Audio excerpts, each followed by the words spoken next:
Well, now I guess we're getting into the Putin part of this whole thing, where the dude launched an ICBM, allegedly. We don't have full-on confirmation, but this is what people are saying. Air raid sirens were going off in Ukraine this morning. Folks, this is as of today, by the way. This is breaking news. So Russia launched intercontinental ballistic missile towards Ukraine. Holy Lord, this is escalating. Russian troops launched various missiles, reportedly including an intercontinental ballistic missile from this region. Now, there was video that I saw yesterday, and nowadays you never kind of know if things are real or not. And this thing was a massive missile. It was on, it was a special truck that this thing was carrying this missile on. And people were like, hey, it's going to move. And they're moving this missile to launch it at Ukraine. And I think this was the same missile because it looked intercontinental. This thing looked ugly. This thing looked like it could go places. And they did this in the early morning of today. Well, Ukraine's Air Force said on its Telegram account that they destroyed 6 of these cruise missiles using anti-aircraft combat.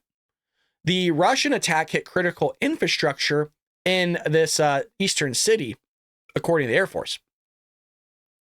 Now, this comes after Ukraine fired American-supplied long-range missiles into Russia on Tuesday, marking the first time for Kiev.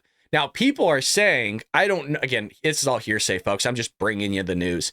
People are saying that there's a good chance that if Ukraine starts firing missiles again into Russia, that Putin is going to drop a big boy bomb on Kiev.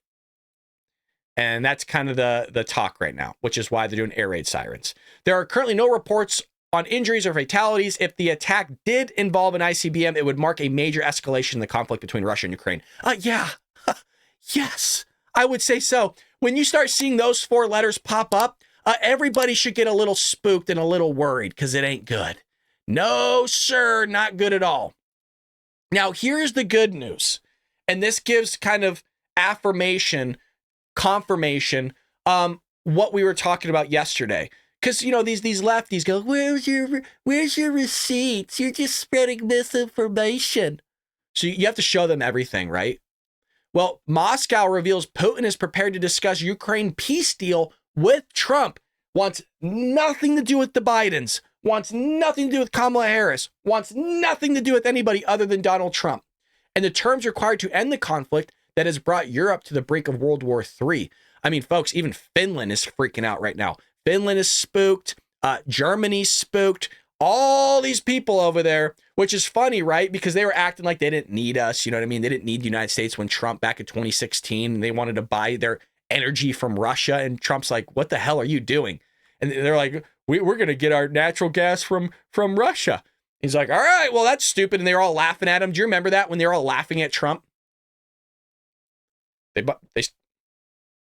telling you these NATO allies, now's the time, start paying up. Moscow has revealed that Vladimir Putin is prepared to discuss a Ukraine ceasefire deal with Trump and terms required to end the bloody conflict. I would like to point out, I've heard rumors of this going on, not regarding him and Trump, but him wanting to create a peace deal for a year. That's probably about right. A year. I'd say, let's say 6 months to a year, just to be generous, of Putin wanting to do a ceasefire. Now you might say, well, why doesn't he just do a peace deal right now and just get out of there and nothing happens? Well, that's true too. But again, I think he's wanting to get something out of this, and I think it's going to be land. I don't think Ukraine comes out on top here. I just don't. The Russian leader is reportedly open to conversing with U.S. President-elect and has ruled out making any major territorial concessions, and it says Kiev abandoned ambitions to join NATO, according to the 5 sources cited by Reuters. Here's what I think is going to happen. I think Ukraine is going to lose land. They're going to sit there and get rid of them having the possibility of joining NATO, and that's it.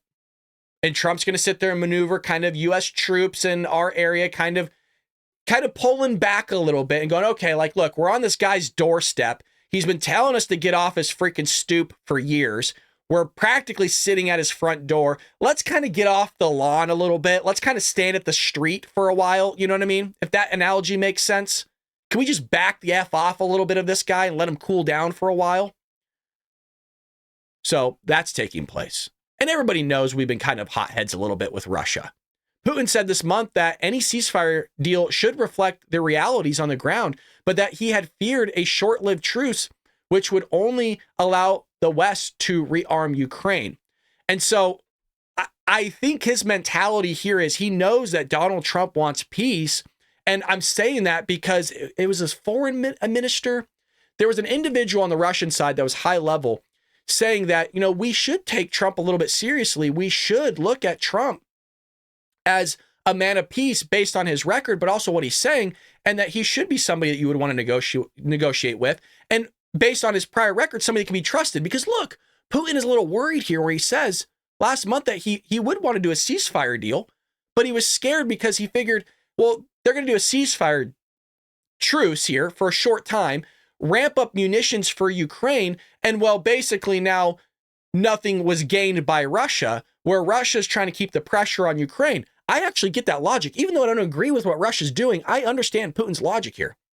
If there is no neutrality, it is difficult to imagine the existence of any good neighborly relations between Russia and Ukraine, Putin told this group on November 7th. Why? Because this would mean that Ukraine would constantly be used as a tool in the wrong hands and to deter of the interest of the Russian Federation, which again is why he doesn't want, meaning Putin, doesn't want Ukraine to be a part of NATO or Kiev, doesn't matter how you want to phrase it, because he feels that's a little bit too close to his doorstep and he wants you to get the F off his lawn. Trump's communications director said of an incoming U.S. president, he's the only person who could bring both sides together in order to negotiate peace and works towards ending the war and stopping the killing. But earlier this year, in June, Putin set out his opening terms for an immediate end to the war. So that's that. There you go. There you go. Earlier this year in June.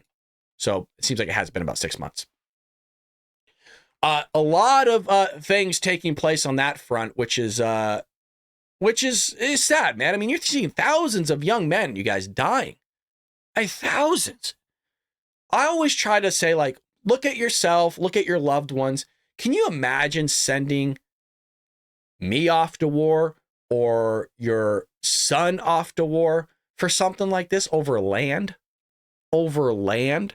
I get that's how things, I mean, usually war has been, right? It's kind of fighting over land. But, I mean, really? When maybe this could have been de-escalated in some way, shape, or form of maybe our people, the Americans, our side going, hey, you know what? Like, let's back off a little bit here, Now, could there be more to this? Yeah. Could I be playing on massive amount of ignorance on my end? Absolutely. Absolutely. I'm just creating scenarios here of why this guy's doing it. Maybe we are being a little bit too pushy here. The guy keeps drawing a line in the sand like we saw from Glenn Beck yesterday. We keep crossing it. At some point, the guy's going to get pissed. It's not like he's a little weenie like we see from North Korea. The guy has nukes, and a lot of them. So you got to start taking him a little bit serious, because when you got a crazy guy sitting there, I got a finger in a nuke, he might use it just like he potentially just used an ICBM maybe, which is bonkers.